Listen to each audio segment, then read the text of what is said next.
وہ قصیدے کی ذیل میں آتی ہے۔ بنیادی طور پر یہ تینوں جو اصناف ہیں، نوحہ، قصیدہ اور مرثیہ، ان کے اجزاء میں کافی مماثلت ہے۔ تینوں میں شاعر کے سامنے ایک شخصیت ہوگی، تینوں میں شاعر کے سامنے کوئی واقعہ ہوگا اور ایک خاص طرح کی وہ تعریف و توصیف کرے گا یا تنقیص کرے گا، تبرہ کرے گا۔ جیسے مرثیہ نگار یزید اور حوارین یزید کا تبرہ کرتا ہے، ان پر لعنت بھیجتا ہے، جبکہ وہ جناب حسین، اولاد حسین، خانواد حسین اور ان کے ساتھیوں کے لیے جو ہے وہ محبت کا پیغام بھیجتا ہے،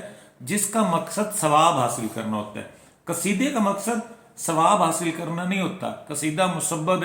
مصاب نہیں ہوتا، مصاب میم سے الف بے سے پر شد ہے، مصاب نہیں ہوتا۔ آپ جب کسی کا قصیدہ لکھتے ہیں تو آپ اس لیے نہیں لکھتے کہ اللہ میاں مجھے اس کا ثواب دیں گے۔ آپ نوحہ لکھتے ہیں تو سلطان محمود غزنوی کا جب نوحہ لکھا ان کے معاصر، ان کے درباری شاعر نے، تو اس لیے نہیں لکھا کہ وہ کوئی اللہ کی بارگاہ میں اپنے لیے کوئی درجہ چاہتے تھے یا حب رسول چاہتے تھے یا حب خدا چاہتے تھے، بلکہ انہوں نے جو دنیاوی ضرورتیں ہیں ان کے تحت عرفی نے یا فروخی نے یہ نوحہ لکھا۔ نوحے کی روایت بھی ہمارے ہاں بڑی قدیم ہے۔ ہم اگر اس کو ابتدا سے دیکھیں تو 16ویں صدی، 17ویں اور 18ویں صدی میں مرثیہ بھی رائج ہے اور نوحہ بھی رائج ہے، اور شروع میں ہی جو ہماری مجالس ہیں ان میں ماحول کو رقت آمیز بنانے کے لیے، رقت آمیز مراد کہ اس میں رونا دھونا شروع کرنے کے لیے، جذبات کے وفور کے لیے، اپنی بات کو کئی سو طریقوں سے بیان کرنے کے لیے مرثیے کی صنف رائج رہی ہے۔ ایک کلاسیکی خیال یہ ہے کہ جو بھٹکا ہوا شاعر ہوتا ہے یا جو ناکام شاعر ہوتا ہے وہ مرثیہ نگار بن جاتا ہے، کیونکہ ناقدین کا یہ خیال ہے کہ مرثیہ نگاری غزل کی نسبت سہل ہے۔ چونکہ مرثیہ کلاسیکی صنف سخن ہے تو اس کا تقابل آپ آزاد نظم سے نہیں کر سکتے، بطور ہیئت کے اس کا تقابل یا تو غزل کے ساتھ ہوگا یا مثنوی کے ساتھ ہوگا۔ مرثیہ کئی اصناف، کئی تراکیب میں لکھا گیا، کئی ہیئتوں میں لکھا گیا، ترکیب بند میں لکھا گیا، ترجیب بند میں لکھا گیا، مسدس میں لکھا گیا، مخمس میں لکھا گیا، غزل کی شکل میں لکھا گیا، ربائی کی شکل میں لکھا گیا۔ لیکن آپ کو یہ معلوم ہے کہ جب کوئی چیز موضوعی ہو جاتی ہے اور اگر اس کا موضوع رسا ہوگا، ماتم ہوگا، تو وہ غزل نہیں رہے گی، خواہ اس کا جو قالب ہے وہ غزل والا ہی ہو۔ جیسے غالب نے اپنے بھانجے عارف کی وفات پر ایک غزل لکھی اور وہ ایک غزل کی صورت میں دیوان میں شامل ہے، گو اس کا عنوان ایک مرثیے کے ساتھ ہے، مگر وہ مرثیہ نہیں ہے، نوحہ ہے جو غالب نے اپنے مرحوم جو ان کا تھا بھانجا عارف کی وفات لازم تھا، وہ کیا اس کا مصرع ہے کہ لازم تھا کہ دیکھو میرا رستہ کوئی دن اور، تو یہ معروف ان کی غزل ہے، لیکن یہ غزل نہیں ہے، یہ ایک نظم ہے۔ تو یہ جو غلط فہمی ہمارے یہاں پائی جاتی ہے، ہمارے طالب علموں کے یہاں بالخصوص پائی جاتی ہے کہ غالب نے اپنے بھانجے عارف کی وفات پر غزل لکھی، وہ غزل نہیں ہے، نوحہ ہے۔ ہم پہلے وضاحت کر چکے ہیں کہ مرثیہ ثواب دارین حاصل لکھنے کے لیے کیا جاتا ہے۔ مرثیے کا موضوع رقت آمیز جذبات ہیں، خانواد رسول جو میدان کربلا میں یزیدی افواج کے ہاتھوں محصور ہوا، ان کے واقعے کا بیان، بچوں کی شہادت، جناب حسین کی شہادت، جناب قاسم کی شہادت، جناب عباس کی شہادت، ان شہادت کے جو واقعات ہیں ان کے اور یزید کی افواج کے درمیان جو مکالمے ہیں ان کو جذبات کے ساتھ بیان کرنا اور واقعاتی صحت کا خیال نہ رکھتے ہوئے بیان کرنا۔ ذہن میں رکھیے گا کہ مرثیہ تاریخ نگاری نہیں ہے، جملہ دہرا رہا ہوں، مرثیہ تاریخ نگاری نہیں ہے، بلکہ مرثیہ لکھنے والے شاعر کا مطمع نظر مجلس میں موجود لوگوں کو اس حد تک اکسانا ہے کہ وہ دھاڑے مار مار کر غم حسین میں اپنے آپ کو ہلکان کر دیں، وہ رونے لگ جائیں، سینہ کو بھی شروع کر دیں، پیٹنے لگ جائیں، شعر میں ایسی پھڑک موجود ہو، ایسی آتشی حرارت موجود ہو جو سننے والے کو دلگیر کر دے، اسے اتنا غمگین کر دے کہ وہ زاروں قطار رونے لگ جائے، اپنا سینہ پیٹنے لگ جائے اور حسین اور اس کے خاندان کو یاد کرنے لگ جائے۔ اس کے برعکس دوسری نظم جس میں جیسے ہم نے غالب کا حوالہ دیا، اسی طرح اقبال نے سر راس مسعود جو کہ سر سید کے پوتے ہیں، جسٹس شادین، ان کے لیے نظمیں لکھیں۔ حالی نے غالب کی وفات پر نوحہ لکھا۔ ایک طویل روایت ہے، لوگ نوحے لکھتے رہتے ہیں۔ ملتان سے پروفیسر اصغر علی شاہ رہے ہیں،